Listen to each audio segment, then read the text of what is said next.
Internautes d'Activision, bonjour. Nous sommes vendredi 23 août 2019. Comme tous les jours, nous allons procéder à la revue des unes des actualités.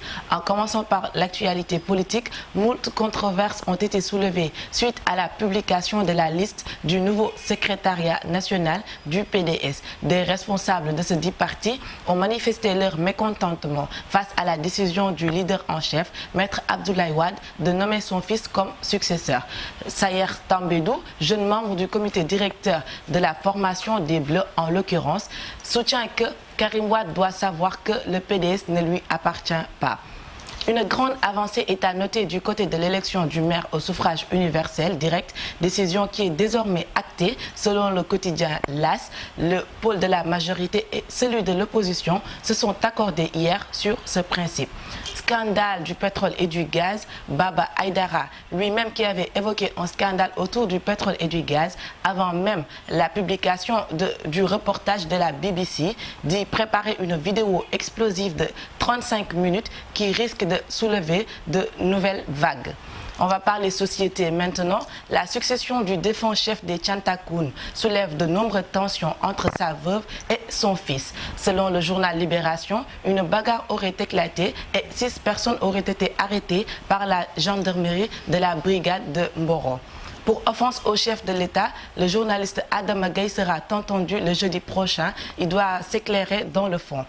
Hivernage 2019, des dégâts ont été constatés. Dakar et sa banlieue, les pieds dans l'eau, entraînant la mort de 2 enfants hier à Bambilor. On continue toujours les informations au niveau international. Depuis son élection en 2017 du mois, Adama Barrow, président de la Gambie, a effectué son 3e remaniement ministériel sous le signe d'un réaménagement tactique.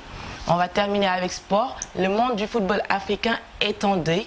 Junior Agogo, ancien buteur des Black Stars du Ghana et révélation de la CAN 2008, s'en est allé. Hier jeudi, il est décédé à l'âge de 40 ans à Londres. Mondial de basket 2019, après avoir annoncé le boycott des joueurs pour participer au mondial qui se tiendra en Chine à cause d'une affaire de primes, Maurice Ndour, capitaine des Lions, est sorti de son silence. Il a tenu à rétablir la vérité et a même dit que l'argent n'a jamais été un problème. C'était tout pour votre revue d'aujourd'hui. Je vous donne rendez-vous lundi. Merci d'être connecté sur Actuvision.com.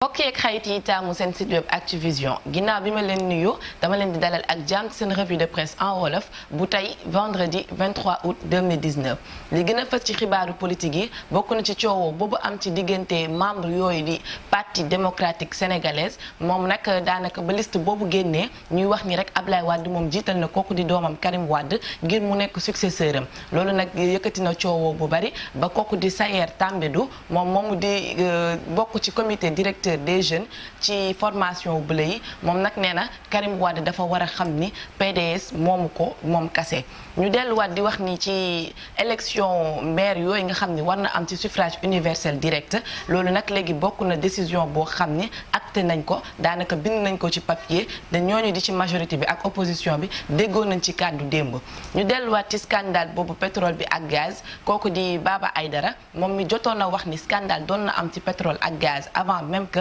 BBC di génne reportage kooku nag moo dellu si waat di wax ni ma ngay préparé benn vidéo boo xam ne 35 minutes lay def te la mu nar a wax ci vidéo boobu yëpp nar na indiwaat ay ñu delluwaat ci société gannaaw ba mu génnee àdduna kooku di Cheikh Béthio Thioune moom nag bàyyi na coow lu rëy ci ginnaawam ndax kooku di soxnaam ak doomam ña ngay xëccoo nguur bi ba ku ci nekk daal daanaka démb ña ñu àndal ñoo nga doon xeex seen biir ba jàpp nañ ci 6 personnes ci ñoom ña nga foofu ci gendarmerie bu Mboro ñu dellusiwaat ci Adama Gaye kooku di journaliste bi doon yëkkati ay kàddu yu ñaaw di ko jëmale ci couple présidentiel bi di Macky Sall ak soxnaam soosu moom nag dinañ ko dégg jeudi incha allah danañ ko jugé ñu delluwaat ci hivernage 2019 daanaka taw bi amoon démb ci Dakar taw ba metti woon na lool ay yàqu-yàqu yu bëri am na ca ñaari xale tamit ñàkk nañ ci seen bakken foofu ca Bambilor ba tey ci xibaaru international Adama Barrow moom di président bu Gambie moom nag daanaka bañ ko élire di fii ak 2017 ba tey def na fi ñetti remaniement ministériel